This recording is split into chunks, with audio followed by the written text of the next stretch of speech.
Hi again, this is Gordon J. Alexander, and I'm presenting Persuasion 101, and this is part 2, that words have power.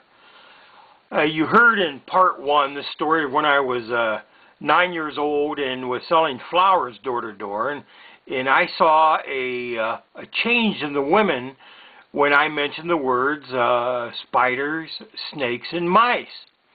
And I didn't realize at the time what was happening, but I was sent home with 2 books by the Elmers, Elmer Wheeler, Tested Sentences That Sell, and Elmer Letterman's The Sale Begins When the Customer Says No. And that started me on a path, a lifelong path of learning about salesmanship and persuasion. And over the next few years, I'll take you up to when I was 15 and met Fran Renner, who is a hypnotherapist, and I got started in hypnosis when I was 15, but I learned when I was 9 years old that words have power. They have tremendous power. You can create words and say words to people and make them do things. You can make them buy stuff. Words can hurt. Words can help. Words can heal.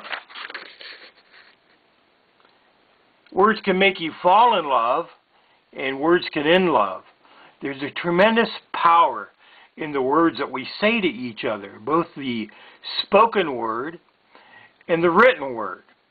And that's what this basic course in persuasion is all about, to get you to understand how to use your words, how powerful they can be, and how to even add more power to them when you're trying to persuade or influence other people. We start with the basic premise. The premise is that you and others live in a little bubble, in your own little world, of what I call preoccupation.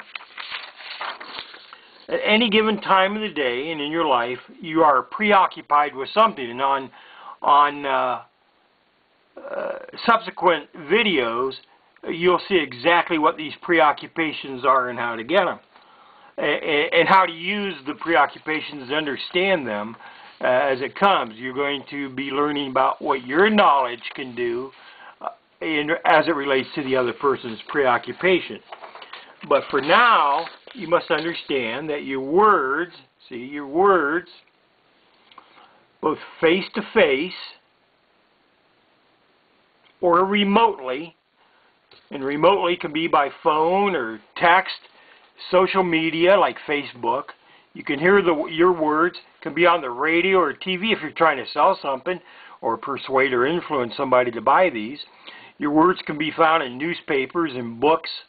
It can be found in letters, and your words get into the bubble of preoccupation from the person you're trying to communicate with, to influence, to persuade by way of a third party. Somebody else could be using your words to persuade someone, to influence them. So you see that the person you're trying to persuade, I oftentimes will call it a target, or it's a person. You'll see that they live in their own little bubble of preoccupation, and your words can penetrate that bubble in several different ways. The important thing to take away from this short little video is that you must take control. You must take control of your words in order to evoke a response. You remember on the first video, we talked about stimulus and response. I said snakes, spiders, and mice to women, and it evoked feelings in them. It evoked mental pictures in their mind. It evoked ideas and thoughts that they didn't have prior to me saying those words. Every one of those ladies could have walked out their back door and picked as many free flowers as they wanted to. But the very thought, the idea, not the reality. I didn't hold up a snake or a spider or a mouse and dangle one in front of them. They had a picture in their mind. And one of those three things, whether it was a snake or whether it was a spider or whether it was a mouse, was evoked a certain emotional response that caused them to react.